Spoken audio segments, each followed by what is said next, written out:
Panginoon, maraming salamat o Diyos sa pagkakataon na ito. Salamat sa buhay po ng bawat isa, maging sa mga salita mo na aming nga po mapapakinggan at pag-aaralan sa pagkakataon na ito.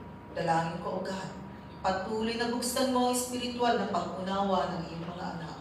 Banal na Espiritu, salamat din po sa iyong presensya, sa pangalan ng Jesus. Amen. Praise the Lord. So, purihin pa ang Panginoon at alam po natin na nagse-celebrate po ang buong mundo ng kapanganakan ng ating Panginoong Jesus.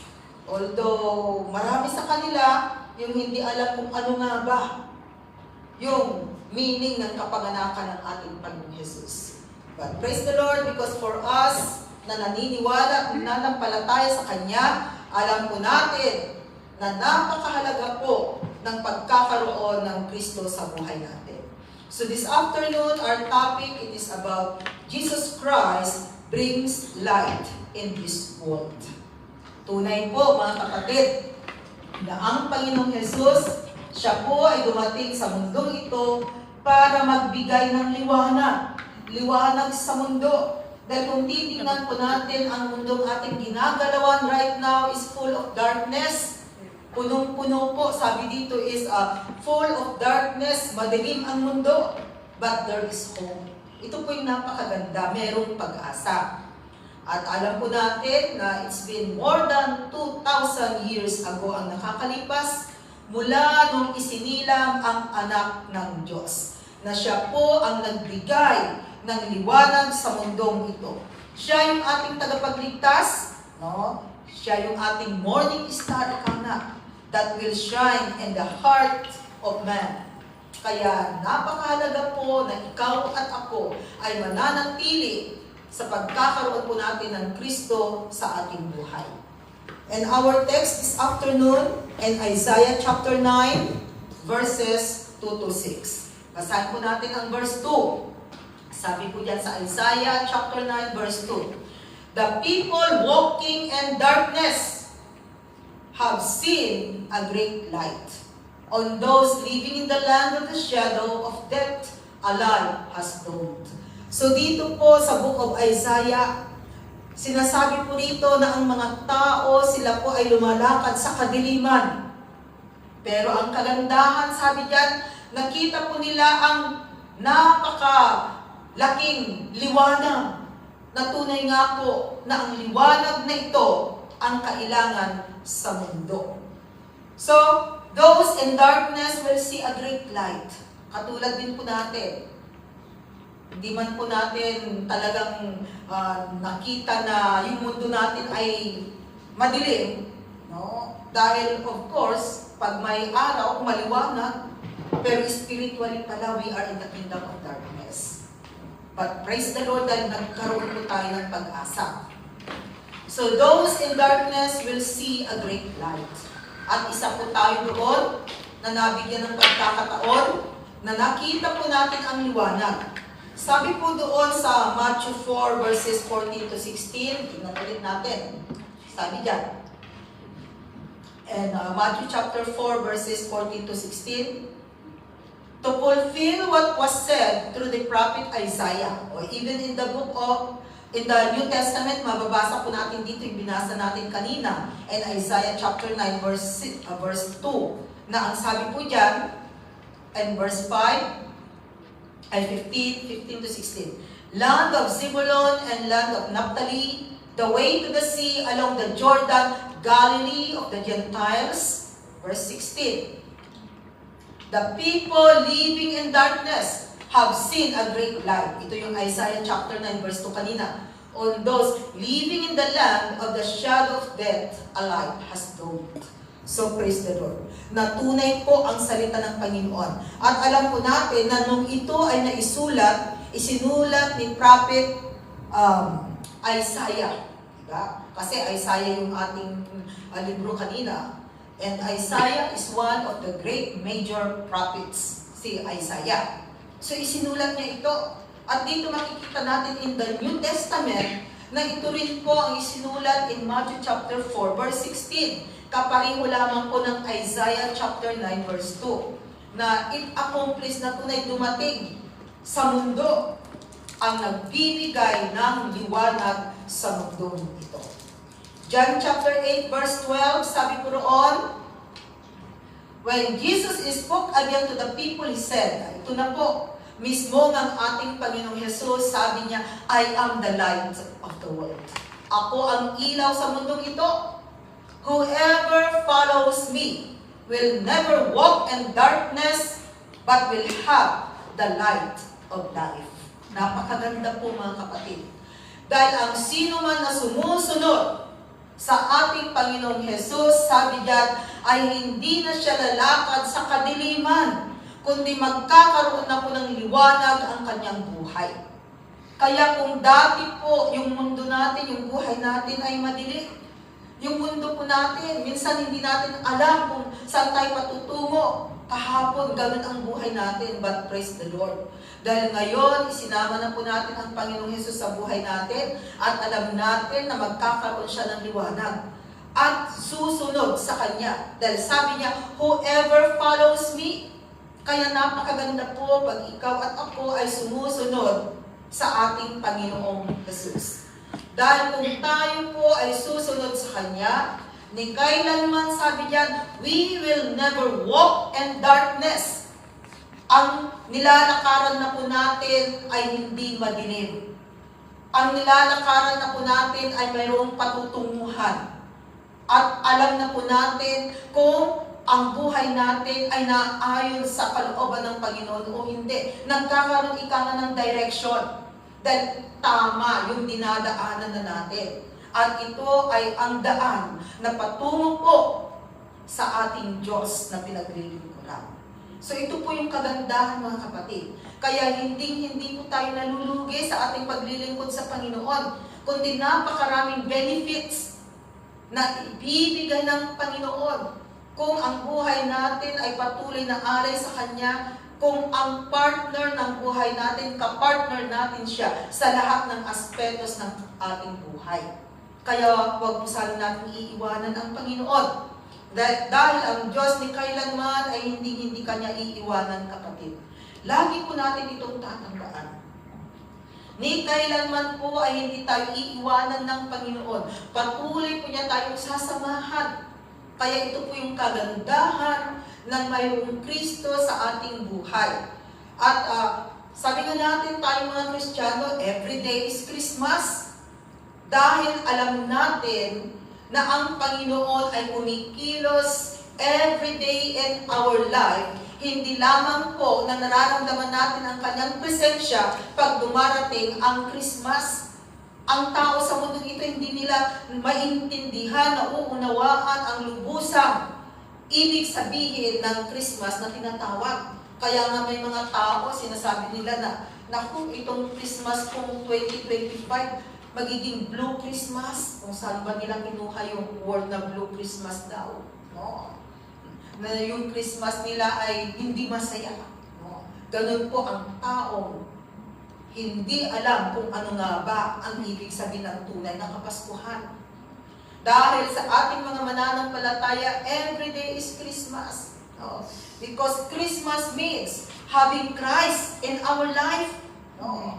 Yun po na mayroong Kristo na naghahari po sa buhay natin. Kaya salamat sa Panginoon dahil ang lahat po ng mananampalataya, lahat ng naniniwala sa ating Panginoong Yesus, they are no longer walk in darkness, but will have the light of life. At yan po ang sabi ng Panginoon, dahil ang source ng ilaw ay walang iba, kundi ang Panginoong Yesus. At sa pagtanggap po natin sa Panginoon, nagkakaroon ng liwanag. Kaya sabi doon sa Matthew 5 verse 16, kaya ang nagiging status po natin bilang isang mananampalataya ay sabi dito sa Matthew 5 verse 16, ay sabi niya, in the same way, let your light shine before men, that they may see your good deeds and praise your Father in heaven.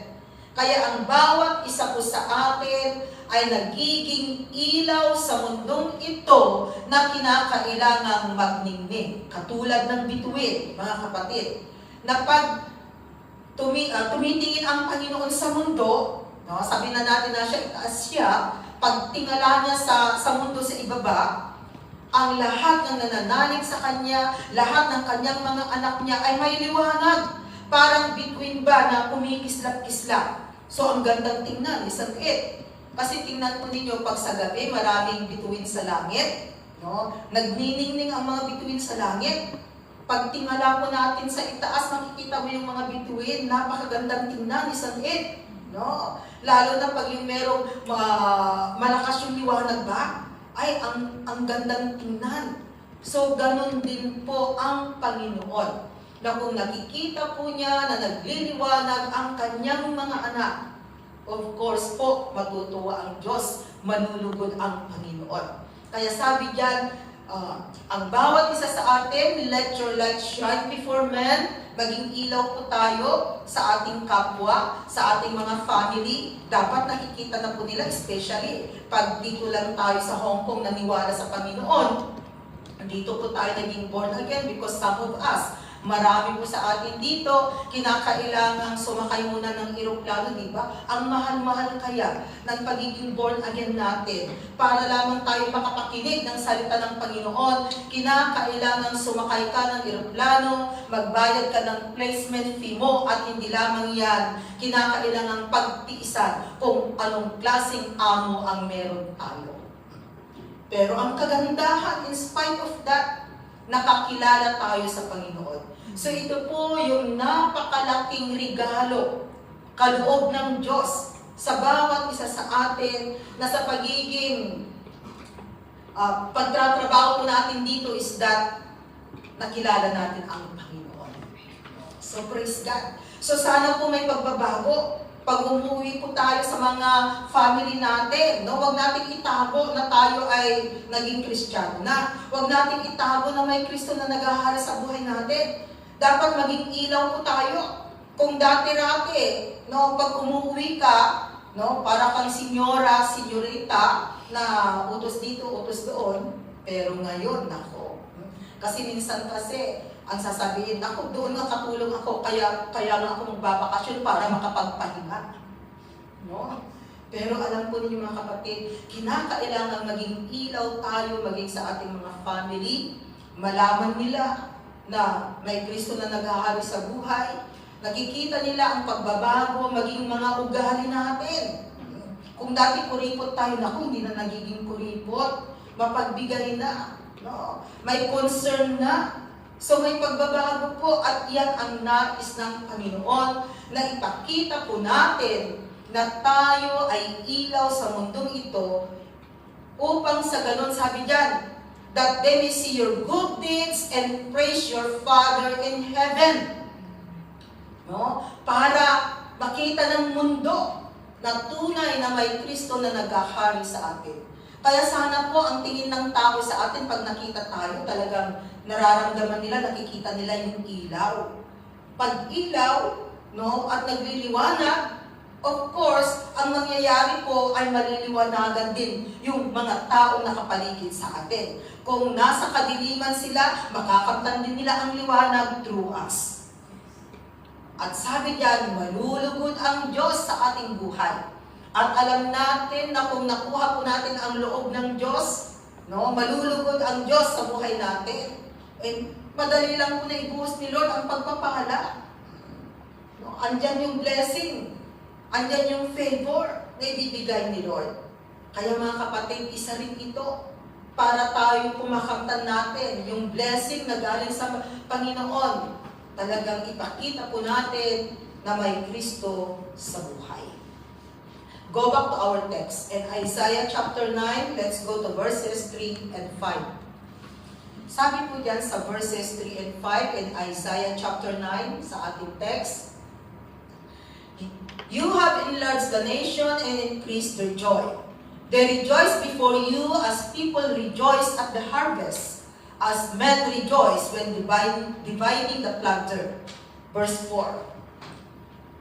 For as in the day of Midian's defeat, you have shattered the yoke that burdens them, the bar across their shoulders, the rod of their oppressor. And verse 5, sabi po dyan, every warrior's boat used in battle and every garment ruled, and blood will be destined for burning, will be fuel for the fire. Na ang ibig sabihin mga kapatid, dyan sa verses 3 and 5 na ating binasa po is that joy will replace despair. No? Merong kagalakan. Kaya sabi kanina dyan sa verse 3, no, magkakaroon po ng kagalakan mga kapatid. Joy will replace despair. Sa pagkakaroon po ng Kristo, sa buhay, sa pagkakaroon niya bilang ilaw. Sa mundong ito ang ating Panginoong Hesus, hindi lamang po yan, kundi ang mangyayari po, magkakaroon po ng kagalakan, joy. Dahil ito po dapat yung nararamdaman natin na nagpapatunay na may Kristo na naghahari sa buhay. Yung kagalakan ba? Na kahit na may testing, may trials, kahit na ang nangyayari sa iyong kapaligiran ay nagiging signal number 8. No? May earthquake, may tsunami. Pero ang joy na ito ay nananatili sa ating puso. So ito po yung napakaganda mga kapatid. Hindi po ito kayang bayaran ng salapi o anumang klaseng kayamanan sa mundong ito. Ang example po natin, tingnan natin in Matthew chapter 2 verses 10 to 11. Ito yung example natin na tunay nga na sa pagkakaroon po natin ng Jesus sa buhay, there is joy. Kasi tingnan po ninyo ang mga magi na ito. Na galing sila from the east. Sabi diyan, when they saw the star, they were overjoyed. Na makita po nila yung star because they follow the star. Na kung saan isinilang ang anak ng Diyos. Kung ito yung kwento po dito sa kapanganakan ng ating Panginoon. Because of the star, they follow it. At nung makita nila, they were overjoyed. Ganun din po ang isang believer, ang isang mananampalataya, na kung tinanggap natin si Jesus Christ as our Lord and personal Savior, there is joy. Kapain na natin yung puso natin. May nararamdaman ka bang joy inside? O kayong mga online viewers po natin, nararamdaman ba ninyo ang joy in your heart? Na kahit hindi mo birthday, kahit na walang nagbigay sa iyo ng regalo, ng blessing, pero there is joy. Kahit na may problema, there is joy. Nagpapatunay lamang po na tunay na may Kristo sa buhay natin. Kasi sabi ka, when they saw the star, they were overjoyed. And verse 11, on coming to the house, they saw the child with his mother Mary, and they bowed down and worshipped him. Then they opened their treasures and presented him with gifts of gold, and of incense, and of myrrh. So, ito po yung kwento po ng tatlong magi na ito from the east, na they follow the star. And we know that our Lord Jesus Christ, siya rin po ay tinatawag na bright morning star. According to the book of Revelation, He is called the bright morning star. So dito they follow the star. At dito makikita natin na nung natagpuan nila yung tinitirhan ng ating Panginoon, no? Nakita nila si Mother Mary together with His child na walang iba kundi ang ating Panginoong Jesus. And we know, sabi niya, and they bow down and worship Him. Hindi po sinabi dito na they worship them. Kasi nga, di ba ang nadatnan nila si Mother Mary and Child Jesus. Kundi sabi diyan, bow down and worship Him. Nang ibig sabihin, sila ay lumuhod at sila ay nagpuri kay Jesus lamang po.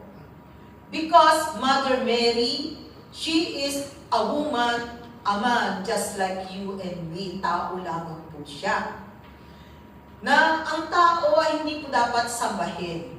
But Mother Mary, she is worthy to be respected. Nire-respeto. Kasi tingnan po ninyo, is worthy para marespeto. Kasi during that time, si Mary ay pinili ng Diyos. So, nagpapatunay lamang that Mary was a good person. Siya ay isang mabuting babae. Kaya siya nga ay pinili ng Panginoon para siya ang magsilang ng kanyang anak sa mundong ito.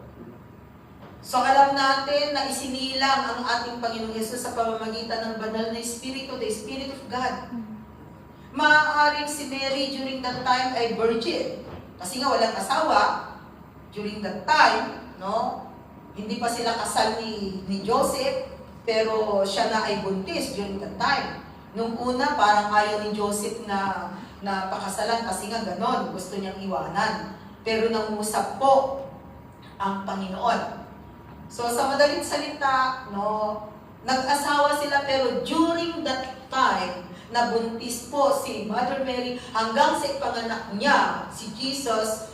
Alam natin na walang imposible sa Panginoon, so pwedeng bumalik sa kanya ang pagiging virgin. Okay? Pero hindi po siya nanatiling virgin.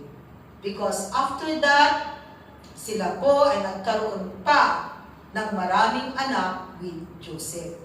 So, hindi siya nanatiling virgin. Kaya dapat po, yun po yung alamin natin, yung totoo. Kasi sa mundong ito, ang tawag sa kanya, Virgin Mary, hindi na po siya nanatiling virgin. So, Mother Mary is good. We can call her Mother Mary as we respect her. No? Kasi worthy po siya na marespeto. Kasi isa siyang mabuting tao. So sabi diyan, no, they worship Him, then they opened their treasures and presented Him with gifts of gold and of incense and of myrrh. At hinandugan ng mga regalo. So, purihin po ang Panginoon mga kapatid, na tunay po na sa mundong ito dumating ang ilaw. Okay, let's go to verse 6 sa ating text. And verse 6 sabi doon, I'll go back to Isaiah 9, verse 6. For to us a child is born. To us a son is given, and the government will be on his shoulders, and he will be called Wonderful Counselor. Ano ang tawag sa kanya? Sabi diyan, no? Ito yung itinawag. Jesus is given a name. Jesus the Wonderful Counselor. Pag sinabi kasing counselor, it means advisor din. No? Wonderful. Bakit siya tinawag na wonderful, mga kapatid? Kasi kung ating titingnan, maging yun lamang kung kanyang kapanganakan, nung siya ay sinilang, it's already wonderful, kamangha-mangha. No? Na siya ay isinilang sa sabsaban. Saan po kayo nakapakinig ng kwento na He is the King of Kings, the Lord of Lords, anak ng Diyos, pero isinilang sa sabsaban? Di ba? Hindi ka maniniwala. Isn't it? Pero ang anak ng Diyos ay isinilang in a manger. So it's a wonderful. No? And then hindi lamang po yan. His life is a wonderful, kamangha-mangha, yung naging buhay ng ating Panginoong Jesus. Although sa mundong ito, He only lived for 33 years. 33 years lamang po siya. Pero nung bata pa siya, di ba, according to the kwento, kung babasahin po natin ang New Testament, makikita natin doon na nung bata pa ang Panginoong Jesus, nandun na sa temple, at talagang parang matanda siya na sharing the Word of God, alam niya ang salita ng Panginoon. And then, sabi rito, at the age of 30, imagine 30 years old po ang Panginoon nung siya ay nabautismuhan sa tubig. And at the same time, no, baptism with the Holy Spirit, at doon lamang po nag-umpisa yung kanyang ministry. Kaya maging sa atin, we need water baptism and baptism of the Holy Spirit. Kasi kung hindi po tayo nabaptize ng Holy Spirit, hindi po tayo magiging effective, no, na gagamitin ng Panginoon. So kung gusto po natin na maging effective na gagamitin ni Lord, ay kailangan mabaptize tayo ng banal na Espiritu. Baptism with the Holy Spirit. At alam natin na 3 years lamang po yung kanyang ministry. Pero very fruitful yung ministry ng ating Panginoong Jesus. At kung tutuusin natin, nag-disciple lang siya ng 12. No? At ang 12 ito po ang nagamit. No? Mula noon hanggang ngayon, no, ang salita ng Panginoon ay patuloy pa rin na nai-preach. Praise the Lord. So kamangha-mangha mga kapatid. So dito po natin makikita, maging ang teaching ng ating Panginoon, the Word of God, talagang kamangha-mangha. It is wonderful. Maging yung kanyang kamatayan actually is wonderful. No? Sino sa mundong ito yung walang kasalanan? No? Wala ka namang ginawang kasalanan pero ipapako ka sa krus. Pero tingnan po ninyo ang ating Panginoon. Maging ang kanyang pagkakapako sa krus, yung kanyang kamatayan, maging yung kanyang resurrection, namatay at muling nabuhay. It's wonderful. Tanging ang Diyos lamang po ng mga Kristiyano ang tunay na namatay ang kanilang Diyos. Pero ang magandang balita ay muling nabuhay sa pangatlong araw. Diba? Ang Diyos, si Buddha hanggang ngayon po tayo, hindi siya nabuhay. Ganon din po yung Diyos ng iba't ibang mga relihiyon. Walang nabuhay sa kanila, kundi ang Diyos ng mga Kristiyano ay nabuhay. Kaya may pag-asa po tayo mga kapatid. Meron tayong aasahan. Kaya dito makikita natin that Jesus, the wonderful counselor. And Acts chapter 4 verse 12, sabi po doon sa Acts 4 verse 12, sabi niya sa kanyang salita. And Acts 4 verse 12. Salvation is found and no one else, for there is no other name under heaven given to men by which we must be saved. So ang kaligtasan po ay tanging kay Kristo lamang. Wala na pong pwedeng magligtas sa tao kundi ang ating Panginoong Jesus. Pero marami pa rin po ang bulag, mga kapatid, na hanggang ngayon ay naghahanap sila ng kaligtasan. Kaya nga ang mga tao, no, kung ano-anong klaseng relihiyon yung kanilang pinapasukan para lamang makamtan ang kaligtasan, para lamang makita nila sa buhay nila. Dahil ang tao po ay naghahanap ng Diyos sa kanyang buhay. No? Ganyan ang tao. Salamat kay Lord. Dahil pinili po tayo ng Panginoon, binigyan po niya tayo ng pagkakataon, God opened our spiritual senses at nalaman natin na ang kaligtasan ay tanging kay Kristo lamang makakamtan. For there is no other name under heaven, sabi diyan, given to men by which we must be saved. Kaya tayo po ay naniniwala na kung may Jesus sa buhay, angkin-angkin na po natin, hawak na po natin ang biyaya ng kaligtasan. Kaya kapatid, huwag mo sanang hahayaan na yan po ay nakawin. Dahil merong magnanakaw dyan sa tabi natin na ang trabaho niya ay to destroy, to kill, and steal. Yan, gusto niyang nakawin. Ano ang ninanakaw niya? Yung bang masaya ka ngayon na nakawin niya yung kasayahan mo.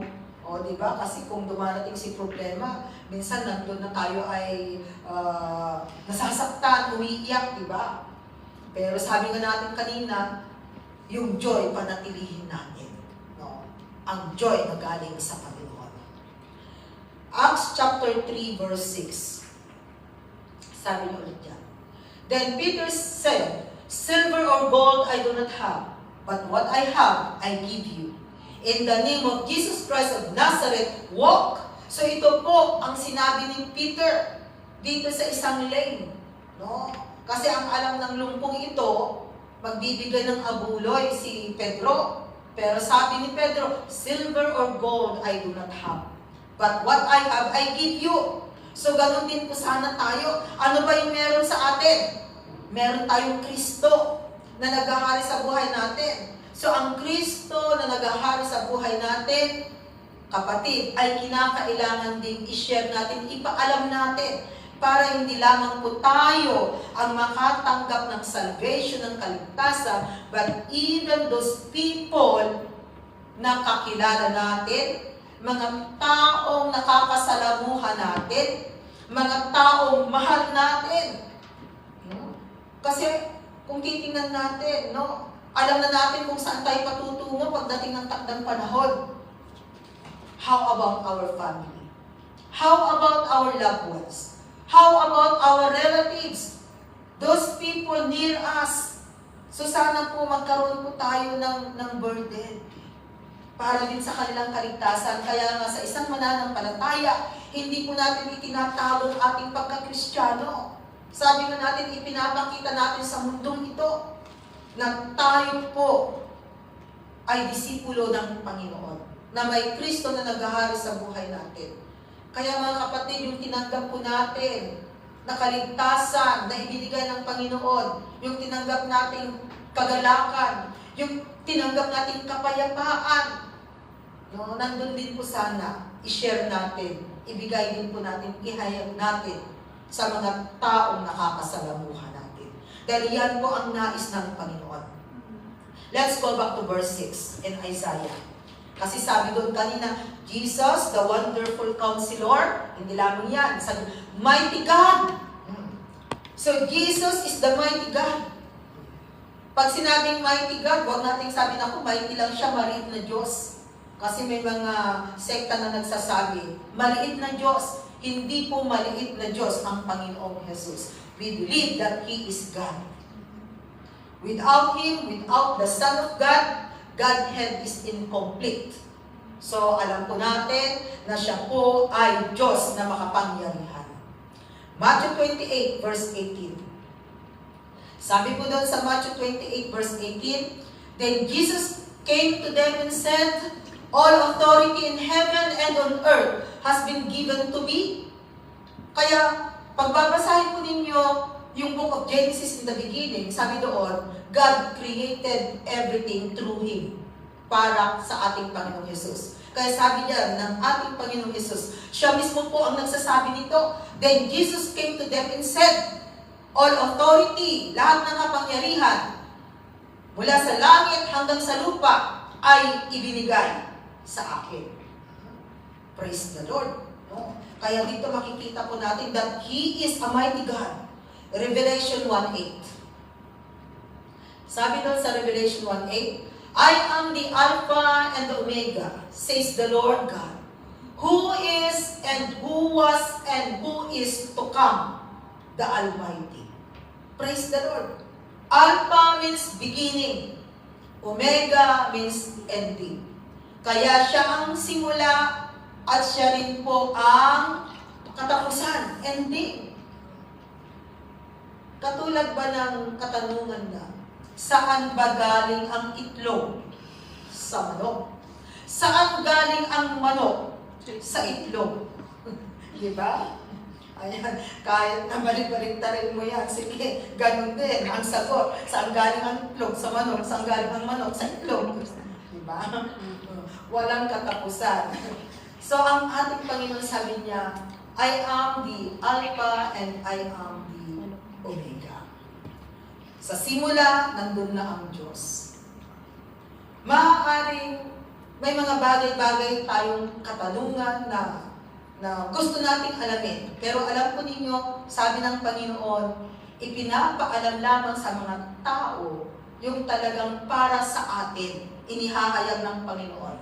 And there are secrets na para lamang sa Diyos.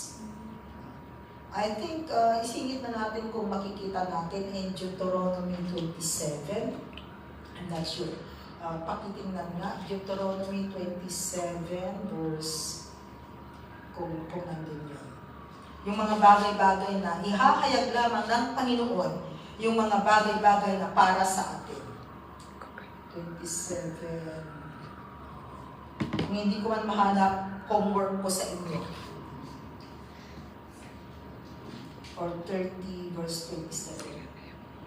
Okay.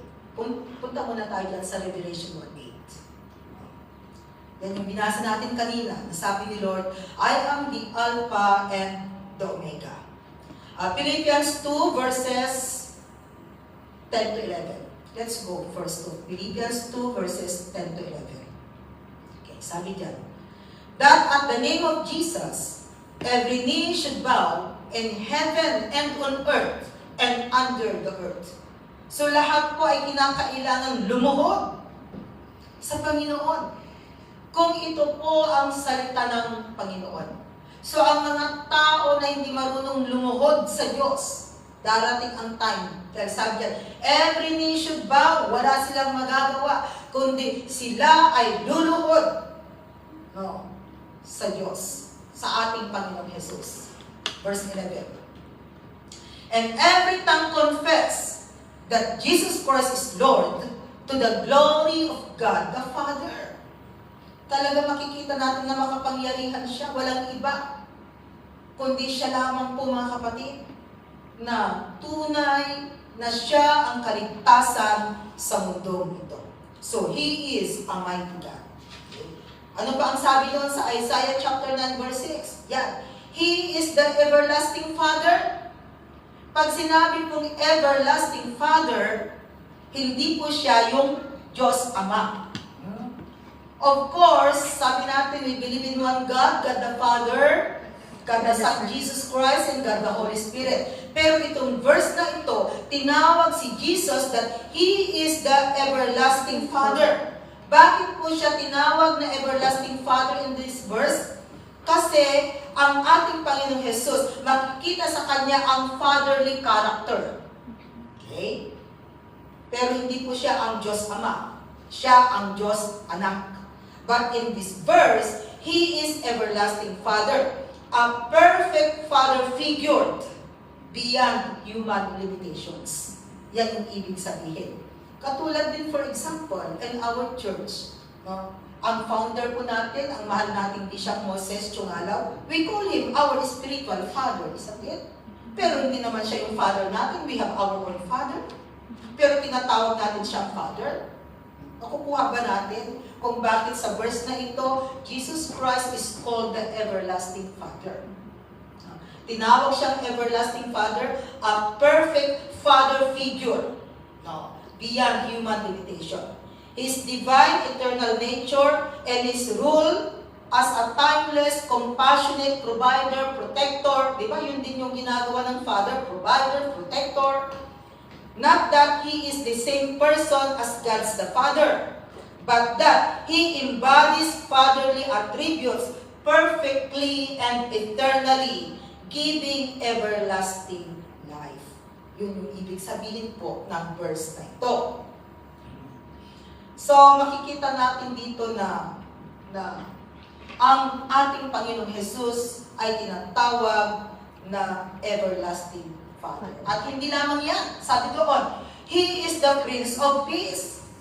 Prinsipe ng kapayapaan. Prinsipe ng kapayapaan. Ang daming tawag sa Kanya, ano? Kung titingnan na natin, marami pong pangalan na itinawag sa ating Panginoong Jesus. Diba? Ganun din tayo. Meron tayong pangalan, no? And then, minsan tinatawag ka, kung ang pangalan ng tatay mo ay Pedro, ang tawag sa'yo, ay, anak yan ni Pedro. O, diba? Kung Maria naman si nanay mo, sasabihin, ay, anak yan ni Maria. Diba? Yun yung itatawag ng mga tao. Pero kung tutuusin, ikaw, yun, iisa ka lang. So, praise the Lord. So, our Lord Jesus Christ, He is the Prince of Peace. Dahil siya po yung Prince of Peace, kaya kung dumating man po ang bagyo sa buhay, nagbibigay siya ng kapayapaan. Kaya sabi yan sa Matthew 11 verse 28, Come to me all you who are weary and burdened, and I will give you rest. Spiritual rest, mga kapatid. Na kahit na nandyan yung problema, pero alam po ninyo, makakapagpahinga po tayo. Hindi ka ba tuliro sa kaiisip, sa iyong problema, sa sitwasyon na nangyayari sa iyo, kundi nandun ang kapayapaan. Bakit? Because we trust on God. Lumapit tayo sa Kanya. Kaya sabi niya, come to me. Dahil sinabi ng Panginoon Jesus na come to me, hindi lumapit lang po tayo sa Kanya. Siya lang ang nag-i-invite sa atin na come to me. Pero minsan maraming taong nagpapa-importante. Sinasabi na nga ng Panginoon, come to me, pero ayaw pa rin lumapit ng mga tao. Kaya ang mga tao minsan napaka-pride, Kasi Diyos na ang nagsasabing come to me. Pero ayaw pa rin nilang lumapit. Nandun pa rin yung pride nila. Pero purihin ang Panginoon. Dahil alam ko po ng bawat isa sa atin ay lumapit sa Panginoon. So sabi niya, come to me all you who are weary and burdened, and I will give you rest. Praise the Lord.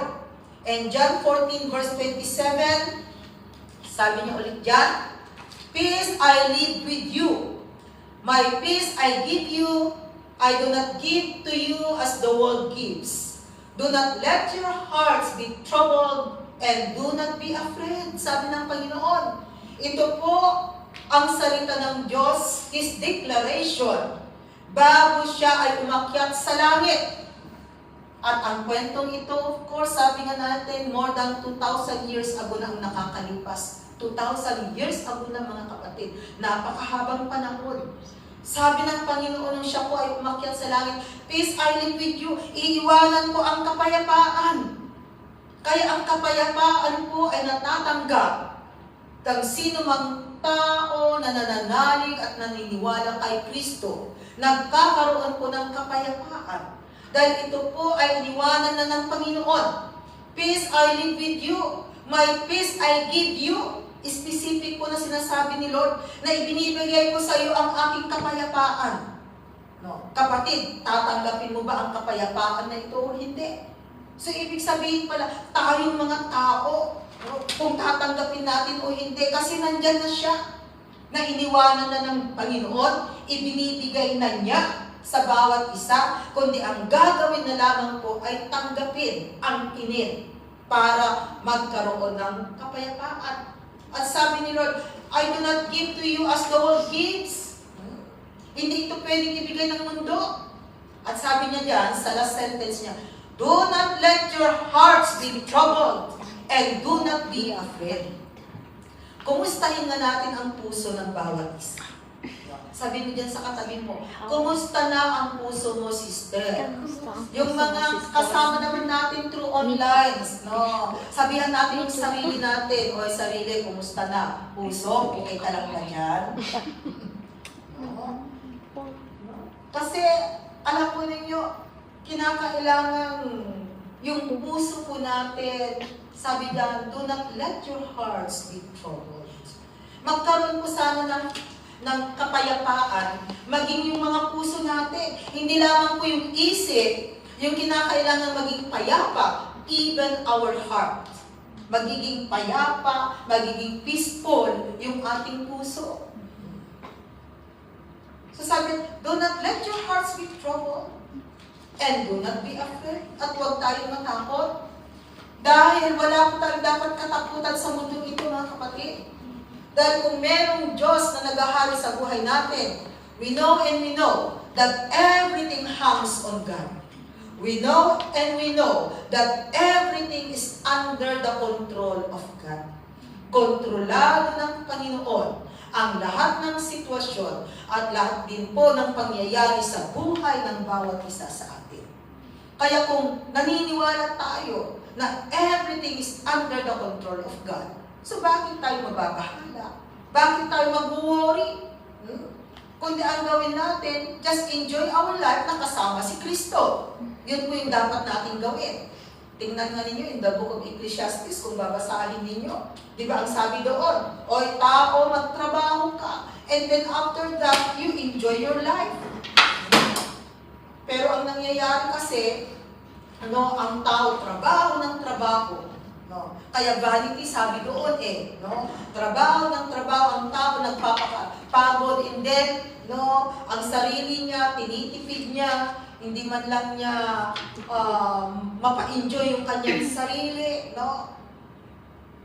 And then, pag biglang naunat ang dalawang paa, sino ang magmamana sa mga pinagpaguran mo? Sige nga. Diba? So, sabi doon, kaya even in the book of Psalm, huwag mo akong gawing mahirap, huwag mo rin akong gawing mayaman. Katamtaman lang ang ibigay. Yun bang at least sa mundong ito, kahit papaano ay pag may gusto ka, nabibili mo naman, di ba? Yun bang hindi katulad ng iba na talagang nandun na, sub-sub sa trabaho, walang panahon sa sarili. Kung tutusin mga kapatid, may silamak po ang buhay natin. So balanse nga lamang. Sabi ko, palagi kong sinasabi, balanse. And we need also to enjoy our life while we are still in this world kasi yun po yung nais ng Panginoon. Na kahit na nandito tayo sa mundo, still pare na ma-enjoy natin. Sabi ko nga, kung kasama natin ang Panginoon sa buhay natin, I believe that we will enjoy our life kahit na may mga testing, may mga trials na nangyayari sa buhay natin. So dapat ganito po yung maging prinsipyo po natin sa buhay, na palaging kasama si Kristo. At talagang yung bang totally na surrender ka. Pag sinabi mong, Lord, ikaw na ang driver ng buhay ko. Kung driver na si Jesus ng buhay mo, hayaan mo na siyang mag-drive. Huwag mo na siyang pakialaman. Ang gagawin mo na lamang ay sumunod sa Kanya. Isang mga kapatid. At malalaman din natin yun, kaya may salita ng Diyos. Because the Word of God will teach us. The Word of God will guide us kung ano yung mga dapat nating gawin para tayo po ay maging kalugod-lugod sa mata ng Panginoon. Kaya salamat dahil ang mundong ito ay nagkaroon po ng ilaw. So in our conclusion, let's go back to Isaiah 9 verse 6. Yan po tayo magtatapos sa verse na yan. Okay, sagulit yan sa Isaiah chapter 9 verse 6. For to us a child is born. Kaya, praise the Lord, ilang araw na lamang po. Ang dami nating holiday, ano? Talagang mag-i-enjoy. Sabi ko, itong week na ito, parang, ayan, sunod-sunod kasi on Wednesday, 24, ayan, may service na tayo sa gabi.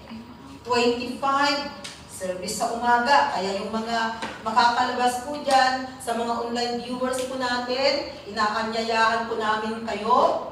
No? Pag wala po kayong mapupuntahan, kahit na sabihin na natin, kahit na hindi po kayo members, pero you are our avid listeners, sabi nga natin, viewers ng ating online. Mga kapatid, pag wala po kayong pinupuntahan, no, dumalo po kayo, we are inviting you. This coming December 24, that is, we have midnight service. Start yata tayo ng 9 o'clock. No? Ayan, punta po kayo dito sa church natin at magsama-sama tayo. Kung labas po ninyo ng December 25, meron tayong service in the morning. Ayan, kaya come enjoy. And on December 26, joint fellowship outing natin. Magsama-sama po tayo. Saan? Sabi daw, saan ba ang meeting place? Natatawa ako kasi kahapon, doon sa pinuntahan ko, sabi, saan ba ang meeting place? Oy, doon sa Disneyland. And then sabi niya, ay talaga Disneyland? Di ba mahal ang entrance doon? Hindi, sa labas lang. Oo nga naman. Kaya yung inspirational lake ay nasa labas lang po ng Disneyland. So, kung hindi po ninyo alam, puntahan, pumunta kayo doon sa Disneyland. And then, may mga guidelines doon na araw-araw na pwede ninyong sundan para makarating kayo ng inspirational day. Praise the Lord! No? So, ang dami po nating holiday. So, that is Wednesday, Thursday, Friday, ayan, Saturday, Sunday, okay, services yan. So, praise the Lord. Dahil magbababad po tayo sa presensya ng Panginoon. At alam po natin na kung tayo po ay magbabad sa presensya ng Panginoon, grabe, mararamdaman mo talaga yung kalakasan na galing kay Lord. Iba ba yung magiging feelings mo pag palagi kang nasa presensya ng Panginoon? So, ganun po sana yung i-desire natin. Pag may time, makalabas tayo, piliin po natin pumunta sa tahanan ng Panginoon, makasama ang mga anak ng Diyos, para totally na ma-i-enjoy po natin ang buhay natin sa mundo ito. Amen? At tunay, dahil merong ilaw na po ang buhay ng bawat isa. Panginoon, salamat o God sa iyong salita. Na tunay nga po o God, dumating ka sa mundong ito na ikaw ang naging ilaw ng mundo. Salamat, Panginoon, dahil pinili mo po kami o God. At ginawa rin mo po kaming ilawan sa mundo ito, O God, na kung saan, Lord, ay makita na tunay na may Kristo na naghahari sa aming mga buhay. Salamat, Panginoon, dahil nakikita na po namin ngayon ang aming dinadaanan. Alam po namin, O God, na ang patutunguhan po namin ay ang buhay na walang hanggan, ang mga bagay-bagay na nakakalugod sa iyong harapan. Kaya tulungan mo at turuan ang bawat isa na kami nga po, O God, ay maging tapat mong lingkod na nananilihan sa iyo, O God, habang may buhay kami sa mundo ito. Salamat sa ginagawa mo at masarap gagawin mo pa po, Diyos, sa aming mga buhay. Salamat, O God, at ibinabalik ko sa iyo mataas na papuri sa pangalan ni Jesus. Balik ko po sa atin.